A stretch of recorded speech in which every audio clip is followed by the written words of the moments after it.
Ардақты ағайын, сіздерді 2023 жылдың маусым айының 10 жұлдызында өтетін жақсылық баба рухына арналған ас беру шарасының құрметті қонағы болуға шақырамыз. Өтетін орны Жамбыл облысы Сарысу ауданы Жайылма ауылы. Астың бағдарламасы сағат 9:00-де Ізгілік саябағының ашылу салтанаты.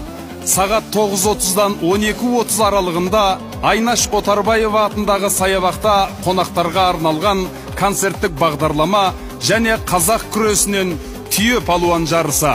Сағат 12:30-дан 14:30 аралығында жақсылық баба рухына арналған дастарханға бас қосу, баба рухына құран бағыштау. Дастарханнан кейін іс-шаралар әрі қарай жалғасады.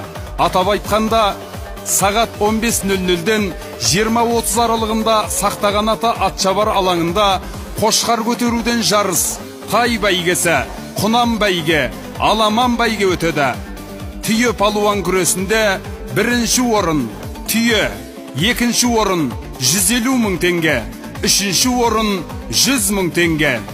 Қошқар көтеруде бірінші орын 5 жасар қошқар, екінші орын 50 мың теңге, үшінші орын 30 мың теңге.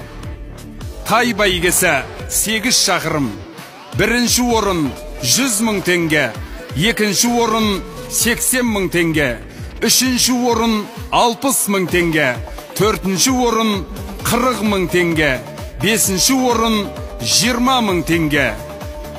Құнан бәйгесі 16 шақырым, бірінші орын автокөлік, екінші орын жылға, үшінші орын 150 мың теңге, төртінші орын 100 мың теңге, бесінші орын 50 мың теңге.